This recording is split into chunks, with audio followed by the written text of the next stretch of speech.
सभाध्यक्ष महोदय, जनताबाट अनुमोदित भएर आउनुभएका सम्पूर्ण माननीय सदस्यहरूलाई यो सम्मानित सदनमा हार्दिक स्वागत गर्न चाहन्छु। यो संसद राष्ट्र निर्माणका शहीदहरूदेखि जेलजी शहीदसम्मका बलिदानको सन्तान हो। म ती सम्पूर्ण शहीदहरूप्रति शिर झुकाएर श्रद्धापूर्वक श्रद्धाञ्जली अर्पण गर्दछु। नेपाली जनताले यसपटक ऐतिहासिक रेकर्डका साथ राष्ट्रिय स्वतन्त्र पार्टीलाई करिब 2/3 मतादेश दिएका छन्। म जनतालाई आभार मात्र प्रकट गर्दिन, यही रोस्ट्रमबाट प्रतिज्ञा गर्छु, यो मतादेशको गुण हामी जिम्मेवारी पूरा गरेर तिर्नेछौँ। यो मतादेशमा जनताको आशा पनि छ, आक्रोश पनि छ। मलाई थाहा छ हामीले पाएको मत समर्थनको मात्र होइन, परिवर्तनको मत हो। हामीलाई जनताले दिएको म्यान्डेट सिंहदरबार चलाउन होइन, सिंहदरबार बदल्न हो। म गर्वका साथ भन्न सक्छु हामीले बदल्न सुरु गरिसकेका छौँ। सभाध्यक्ष महोदय, सत्तारूढ दलको सभापतिका रूपमा अब हामीले बोलेर मात्र पुग्दैन। मैले मात्र होइन, रासोपाका हरेक माननीयले कामबाटै आफूलाई, पार्टीलाई र सरकारलाई प्रमाणित गर्नुपर्छ। अब हामी राम्ररी बोल्नु भन्दा पनि हाम्रा कामहरू र सरकारका कामहरू आफै अत्यन्त राम्रोसँग बोल्नेछन् र ती बोल्न सुरु गरिसकेका कुरा फेरि पनि म निवेदन गर्न चाहन्छु। सभाध्यक्ष महोदय, हामीलाई हनीमुन पिरियडको सुविधा पनि चाहिँदैन। हामी दिन गनेर होइन, सेकेन्ड गनेर काम गर्न चाहन्छौँ र गर्न सुरु गरिसकेका छौँ। तपाईहरूले सरकारको रफ्तार देखिरहनु भएको छ। अब कर्मचारी तन्त्र सहित सिङ्गो देशले यो रफ्तारसँग गति मिलाउनुको विकल्प छैन। हामी आफ्ना मात्र होइन, जायज छन् भने विपक्षी दलका चुनावी प्रतिबद्धताको पनि स्वामित्व लिन तयार भएर आएका छौँ र यसको सार्वजनिक घोषणा हामीले गरिसकेका छौँ। सभाध्यक्ष महोदय, सरकारका प्राथमिकता, योजना र दिशा सविस्तार सम्माननीय प्रधानमन्त्री ज्यूबाटै आवश्यक परे बोलेर र आवश्यक नपर्दा नबोलेरै कामबाट प्रस्तुत हुने कुरा पनि म सम्मानित सदनलाई जानकारी गराउनेछु। र म आज केवल केही राजनीतिक विषयमा प्रवेश गर्न चाहन्छु। सभाध्यक्ष महोदय, यो सम्मानित संसदमा यसअघि पनि पटक पटक एकल बहुमतका सरकार नबनेका होइनन्, तर ती सरकारहरू इतिहासका अङ्क बने, इतिहास बदल्ने औजार बन्न सकेनन्। किन सकेनन्? दृष्टिकोणमा समस्या थियो कि प्राथमिकतामा, पारदर्शिता र जवाफदेहितामा कमजोरी थियो कि कार्यान्वयनमा? किन अवसरहरूलाई परिणाममा बदल्न सकिएन? हामी इतिहासबाट सिक्न लाज मान्ने छैनौँ। जनताले अहिले हामीलाई दिएको विशाल बहुमतको इतिहास यो पनि फेरि गुमेको अवसर भनेर लेखियो भने हामी कलङ्कित हुनेछौँ। हामीलाई त्यो मन्जुर छैन। रासोपाका साथीहरूलाई म सम्झाउँछु, हामी यहाँ प्रश्न सोधेर आएका हौँ। अहिले बस्ने ठाउँ फेरि होला, तर आज पनि ती प्रश्नहरूप्रति हाम्रो नैतिक जिम्मेवारी उस्तै छ। अब साबित गर्नु छ कि हामीलाई केवल प्रश्न सोध्न मात्र आउँदैन, उत्तर दिन पनि आउँछ। समस्या देखाउन मात्र होइन, समाधान खोज्न पनि आउँछ। प्रतिपक्ष दलहरूलाई मेरो विनम्र आग्रह छ, हामीमाथि 24 घण्टा निगरानी गरिदिनु होला। शासनमा तपाईँहरूको लामो अनुभव छ, हाम्रा कमजोरी उजागर गरिदिनु होला, गल्ती देखाइदिनु होला। यदि हामीले बाटो बिरायौँ भने सच्याइदिनु होला। यदि हामी जनताबाट टाढा हुन खोज्यौँ भने हामीलाई जनताको आवाज सम्झाइदिनु होला। हामीबाट अहङ्कार नबढोस्, हामीमा कुनै अहङ्कार नछाओस्, हाम्रा निर्णयहरू एकतर्फ नहुन्। लोकतन्त्रमा सत्ता पक्ष र प्रतिपक्ष प्रतिस्पर्धी मात्र होइनन्, एकअर्काका पूरक पनि हुन्। एकले काम गर्छ, अर्कोले निगरानी गर्छ। एकले योजना बनाउँछ, अर्कोले परख गर्छ। हामी प्रतिपक्षको आवाज कमजोर हुन दिने छैनौँ, किनकि प्रतिपक्षको आवाज कमजोर बनाइयो र उपेक्षा गरियो भने लोकतन्त्र कमजोर हुनेछ। यो हामीले अस्ति भर्खरै देखिसकेका छौँ। यो संसद बहसको थलो हुनेछ, प्रतिशोधको होइन। हिजो आफ्नालाई बचाउन र विपक्षीलाई फसाउन कानुन नै संशोधन गरिएको छ र अध्यादेश समेत ल्याइएको छ। त्यस्ता गलत क्रियाकलाप यथाशीघ्र सच्याइने कुरा म यो सम्मानित सदनलाई जानकारी गराउन चाहन्छु। प्रतिपक्षमाथि अहङ्कार र प्रतिशोधको त्यो अध्याय अब दोहोरिने छैन। आस्थाका आधारमा फरक व्यवहार हुने छैन। अब अन्यायपूर्वक विधि नै निचेर सुन्न मन लागेका कुरा नसुनौ भनेर कसैको माइक काटिने छैन।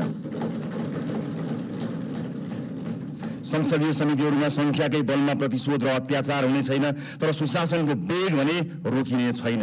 न्याय पाउने न्याय पाउने पहिलो हक शहीदकी आमाको हो, त्यसलाई प्रतिशोध भन्न पाइने छैन।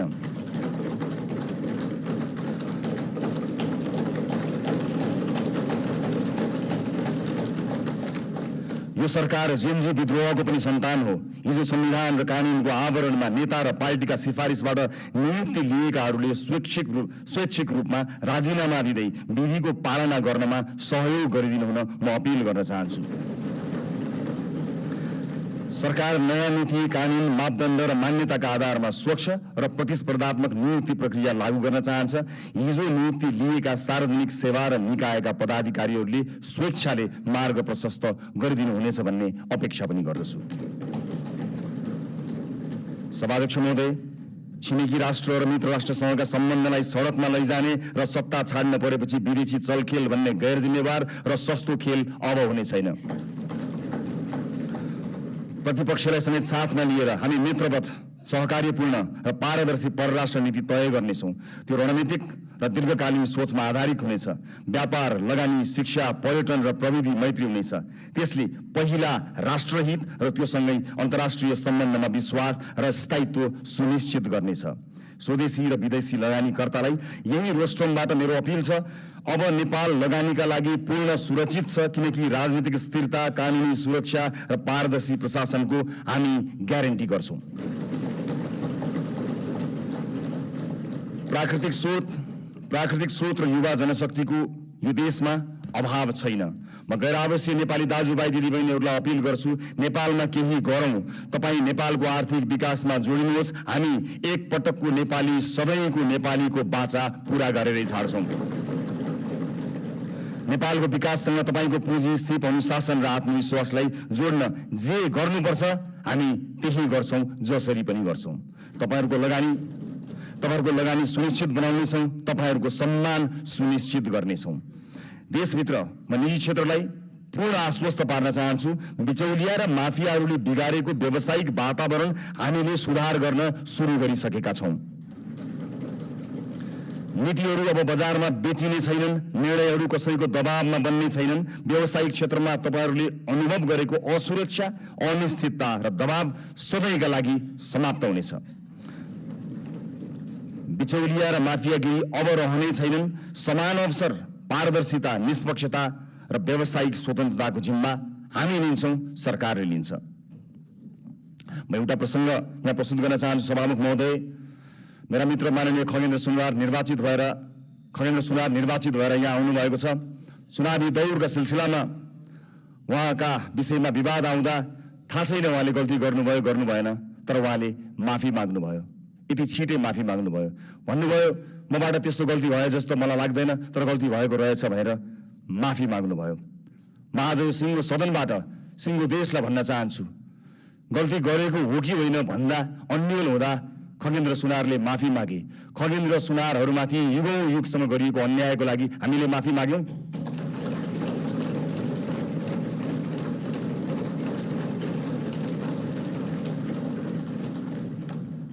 यो देशको दलित समुदायलाई मैले आज सार्वजनिक क्षमा याचनाका साथ केही भन्नु छ। यो सरकार शताब्दीदेखिको विभेदको, अन्यायको, अत्याचारको इतिहाससँग पहिलो पटक सामूहिक र सार्वजनिक माफी माग्दैछ, त्यो पनि यो सदनबाट।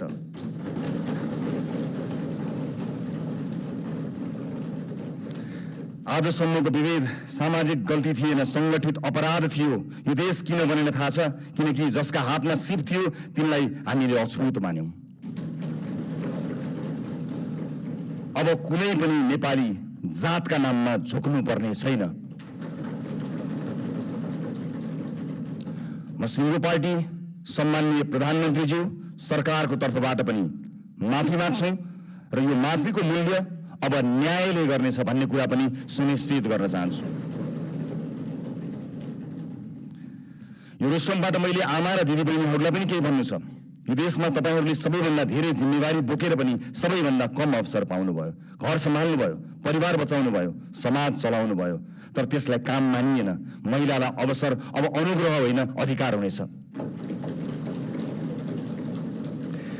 हामी सुनिश्चित गर्नेछौँ शिक्षा र रोजगारीमा बराबर पहुँच, राज्यका हरेक तहमा अर्थपूर्ण प्रतिनिधित्व, कर्मस्थल र समाजमा सुरक्षा र सम्मान, अनि महिला विरुद्धका हिंसामा शून्य सहनशीलता। कुनै छोरीले अब आफ्नो सपना सानो बनाउनु पर्ने छैन। अबको यात्रा केवल समानताको होइन, सशक्तिकरणको हुनेछ। सँगसँगै ज्येष्ठ नागरिकहरूको आर्थिक सुरक्षा, सामाजिक कल्याण र आत्मसम्मान पनि हाम्रो कर्तव्य हुनेछ। आजको संसदको जनादेशका वास्तविक रचयिता हुनुहुन्छ वैदेशिक रोजगारमा रहेका नेपाली दाजुभाइ दिदीबहिनीहरू। यो देशमा आजसम्म सधैँ तपाईहरूले पठाएको रेमिटेन्सको कुरा भयो, तर आज म पैसाको होइन, तपाईहरूले तिर्नुभएको व्यक्तिगत मूल्यको कुरा गर्छु। परिवारबाट अलगिनु भयो, आमा बुवाको साथ गुमाउनु भयो, कलिला छोराछोरीको बाल्यकाल गुमाउनु भयो, चाडपर्वको रमाइलो, परिवारको माया, आफ्नो गाउँघरको न्यानोपन गुमाउनु भयो। कतिले आमा बाबुको मृत्युमा काँध थाप्न पाउनु भएन, कतिले सन्तानको पहिलो पाइला देख्न पाउनु भएन। आज म यहीँबाट क्षमा याचनाका साथ स्वीकार गर्छु, यो देशले तपाईहरूको त्यागको उचित सम्मान गरेन। अब तपाईहरूको पीडा केवल कथा बन्ने छैन, नीति बन्ने छ, राज्यको प्राथमिकता बन्ने छ।